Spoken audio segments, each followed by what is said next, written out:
Bienvenidos, les saluda Freddy Eduardo Fuentes Castillo de la EFI Inmersión Total del INTECA.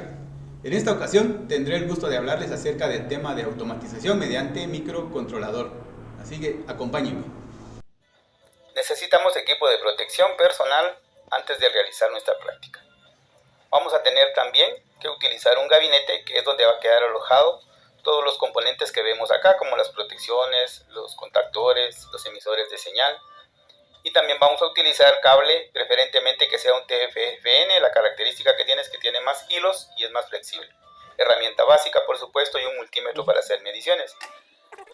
Ahora bien, procedamos a poner los componentes. Lo que estamos alojando son las borneras tipo caballete en el riel DIN.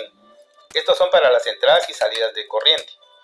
Colocamos nuestro micro PLC, los preactuadores y las protecciones. Ahora procedamos a hacer el cableado. El cableado va de la siguiente forma. La corriente eléctrica debe entrar a través de las borneras tipo caballete. Es decir, que no podemos hacer absolutamente ningún empalme en este tipo de circuitos, porque nosotros podríamos arruinar o provocar un calentamiento que después nos puede dar un accidente. Entonces lo mejor es no hacer empalmes. La corriente entonces va a venir directamente de la bornera tipo caballete a nuestro breaker o flipón trifásico, que es ese que vemos ahí en color azul, donde se está cableando justamente en este momento. Ese lo que va a hacer es que nos va a alimentar todo el circuito de fuerza. ¿A qué me refiero con ello? El circuito de fuerza es el que viene de las borneras tipo caballete, va a pasar por la protección y de la protección se va a venir directamente hacia los contactores. Los contactores son los que luego van a hacer llegar la corriente directamente a mi motor a través de las borneras tipo caballete.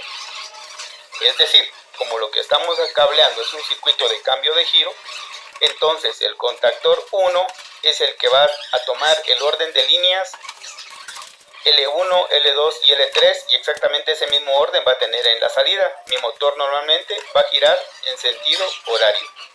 Luego, el otro contactor que tenemos a la par, vamos a alterar el orden de líneas. Por norma, normalmente se debe hacer que deben entrar 3, 2, 1, es decir, L3, L2, L1, cambiar ese orden. Entonces vamos a permutar la L1 y la L3 para conservar esa armonía, porque la corriente trifásica tiene un campo magnético que se mueve.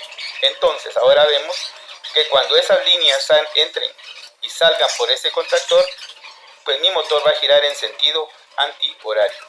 El otro breaker que vemos a la par es básicamente para nuestro circuito de mando. ¿A qué me refiero con circuito de mando? El circuito de mando básicamente es el que le va a hacer llegar las señales a nuestro micro PLC. Por lo tanto, entonces, la corriente que circula no es una corriente muy alta. Entonces, no necesitamos ponerle una protección muy alta. Normalmente a veces se utiliza 1 o 2 amperios nada más, porque la corriente va por el orden de los miliamperios.